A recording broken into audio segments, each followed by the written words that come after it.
Hello guys, good morning, welcome to my channel and it's me again, ang inyong chismosong Kaalda Vlogger.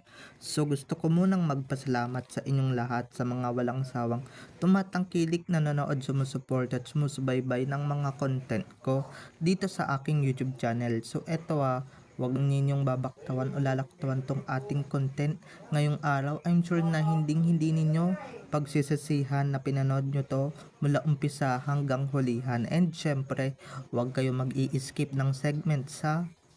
So eto na, dumako na tayo sa ating main topic for today's video.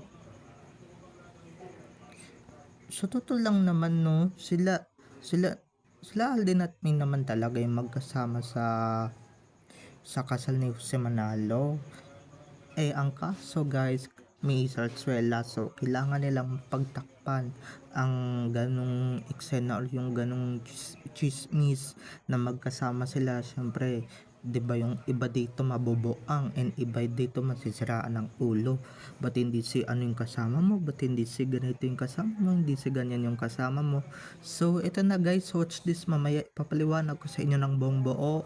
So, ito na guys, watch this.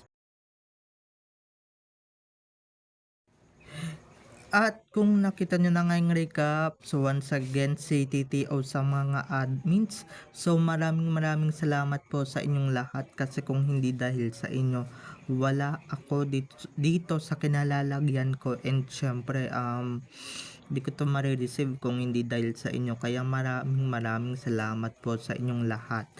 Kaya pagbubutihan ko pa yung mga nilalabas ko, and syempre yung mga latest ganap at chika tungkol kina Maine at Alden lang ang ilalabas ko. Kaya eto na, dumako na tayo sa ating main topic for today's video. Like what I said kanina or earlier, eto na nga. Guys, napansin ko lang na diba, ba't magre-regalo ng Gucci si Alden? Afford ni Alden yun. Pero guys, diba, syempre kaibig at sa mga nagtataka din kayo, sa mga nagtataka din kung ba't nandoon si Alden Richards sa kasal ni Jose Manalo, kasi nga guys, magkaibigan sila and magkatrabaho sila noon sa Itbulaga. Hindi porket na magkalaban na yung networks nila or hindi na sila magkasama sa iisang show, inabali na agad yung friendship nila. And hello guys, alam ni Jose Manalo ang totoo sa Aldab, kaya 'di ba, papetiks-petiks lang. And syempre, 'di ba, kukumbidahin talaga yan ni Kuya Jose. And syempre guys, nahalata ko na kung sino talaga yung kasama ni Alden Richards. Syempre si Maine. Dahil guys, Gucci, alam ko naman guys na kayang-kaya ni Maine Mendoza bilhin yun, yung Gucci na yan. And syempre sinabi din yun ni Alden sa kanya na gusto palang regalo ni Kuya Jose or ni Mergen, kasi nga yun yung asawa niya dating, Babe, Gucci na bag. So iisang tao lang naman ang kayang-kaya bumili ng ganun, 'di ba? Walang iba kung hindi si Maine, or kung hindi si Maine, 'di ba? Alam kong kaya din yun ni Alden, pero 'di ba, pambabaeng gamit yun. So alam niyo na, hindi naman kasi mahilig yung mga lalaki sa Gucci na bag or sa Gucci na products. Okay, maliban lang talaga kung bakla ka.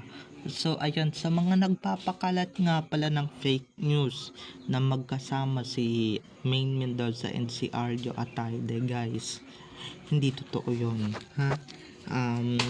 Kanina pa yung mga siraulo, galing yung mga balita. And syempre kaninong mga news galing ang mga news, or kanino galing tong mga news na to na talagang mga nasisiraan na talaga ng bait, from mga nasisiraan na talaga ng mga katinuan dito sa social media, no, na saan yun nakita na porket ba na dumalo si Alden Richards sa kasal ni Kuya Jose, ganun na din si Popo. Teka, di ba, teka lang, wait lang ha, ba't siya dadalo? Kaibigan niya ba yung ikakasal? Kaibigan niya ba si Jose Manalo? Kaibigan niya ba yung asawa ni Jose Manalo para dumalo siya, 'di ba? At para i-chaperone niya si Ming, 'di ba? Kitang-kita niyo naman sa dalawang mata ko, or kitang-kita niyo naman sa picture, guys, na wala talagang Mr. Spotted nakasakasama si Main Mendoza, 'di ba? Napakalinaw naman sa malinaw, guys. Walang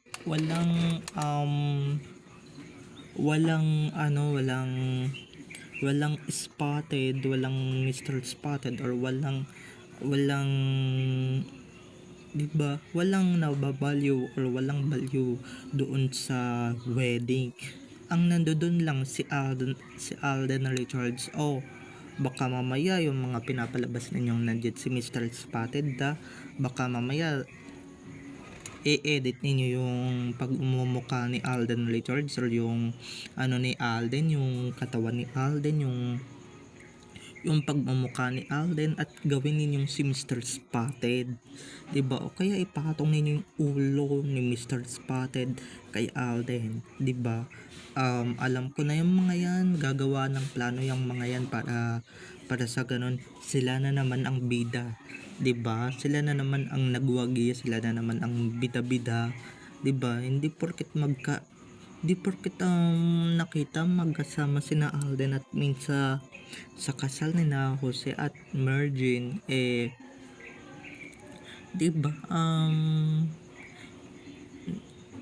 Ipapalabas nyo agad na si Mr. Spotted ang nandoon, at 'di ba? Di sana kung nandoon siya, 'di ba? Sana nakita ko na siya sa camera, kasi nga, guys, yung mga ganong klaseng tao, guys, hindi na dapat tinatago sa publiko yon, nilalabas na agad. Kaso nga wala nga hindi nga hindi nga siya pinapakita dun sa mga grooms, 'di ba? Dun sa mga future grooms, or sa mga best man ni Jose Manalo, hindi nga siya pinapakita. Hello, but 'di ba, baka mamaya imbis na wedding ang mangyari, trouble pa ang mangyari, kasi nga, 'di ba, baka mamaya magkabugbugan pa dun sa kasal, baka mamaya magka-iskandalo pa sa kasal, 'di ba?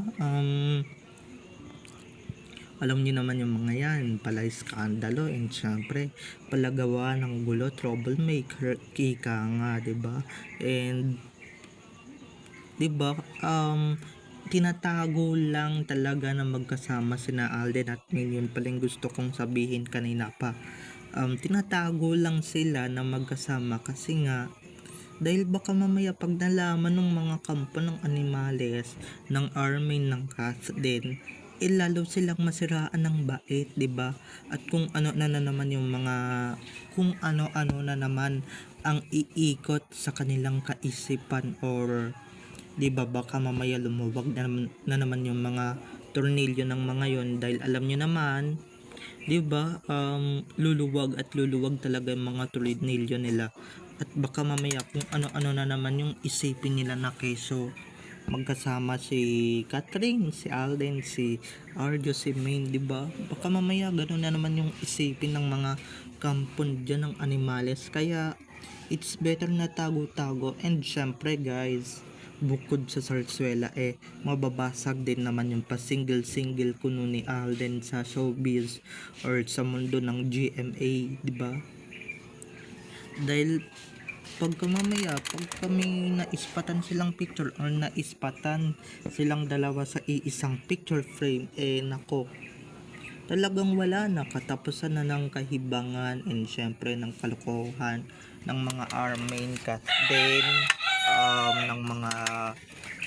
ng mga kampo ng animales dito sa social media, 'di ba? Katapusan na nila, and syempre, 'di ba, tayo yung nagwagi, and syempre tayo yung panalo sa laban na ito, kaya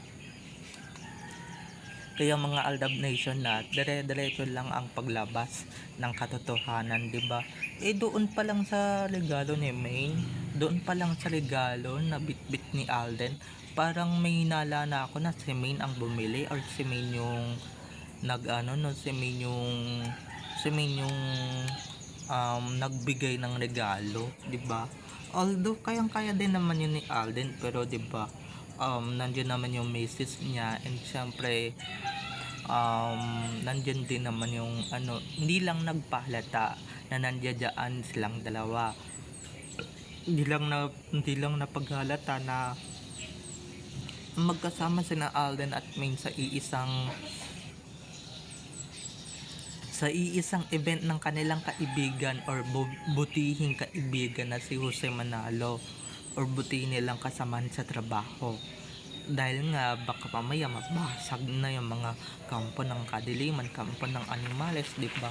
Lalong-lalo na 'di ba, hindi nila makayanan, lalong-lalo sila masiraan ng ulo o masiraan sila ng bait, hindi ba? So baka mamaya madagdagan na naman ang baliw dito sa mundo or dito sa Pilipinas, 'di ba? Para iwas-iwas na rin talaga sa gulo, and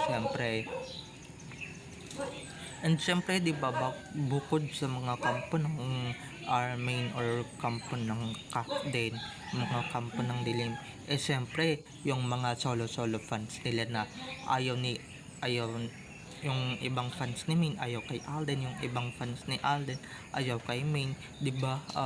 Baka mamaya magwala na naman sila or baka mamaya gumawa na naman sila ng trouble, 'di ba? Baka mamaya ba't ganito, ba't ganyan na, ba't sila magkasama, ba't kasama ni Alden yan sa Bugs Bunny, 'di ba? Ba't kasama ni Maine yung baklang yan, 'di ba? Ganyan yung sasabihin nila na medyo guys nakakarin din na, 'di ba? Kung ano na yung mga pinapakalat nilang fake news, wala namang katotohanan, lalong-lalo na tong ano na to, itong pinapakalat nila magkasama daw si Arjo at si Maine sa wedding. Di sana kung magkasama, 'di ba? Ba't nyo kailangan itatago at ba't nyo kailangan dapat, 'di ba, pinapangalandakan niya na magkasama sila sa wedding. Kaso hindi guys, hindi ganun si Maine, 'di ba? At saka dapat si Clown yung nandoon, 'di ba? Kaso hindi si para magtakbuhan yung mga guests doon kung sino ba talaga si Maine or yung tunay na Maine at yung peke na Maine. Mas mabuti nang magkaalaman ng bonggang-bongga, 'di ba? Ano kayang ito guys ang naiisip ko, nagtatakbuhan siguro yung mga guests pagka nakita nilang dalawang Maine ang nandoon sa wedding or sa kasal, isang real at isang peke. So bye-bye na mga ka-ADN, I love you all. So don't forget to subscribe to my YT channel, and syempre wag ninyong kalimutan na i-click ang notification bell para sa ganon ma-notified kayo sa mga susunod ko pang i-upload ng mga videos tungkol kina Maine at Alden, and syempre tungkol sa kanilang mga buhay-buhay inside or outside man yan sa showbiz. So bye-bye na mga ka-ADN, I love you all. Have a nice day. Keep safe and God bless everyone. Enjoy watching. Bye-bye.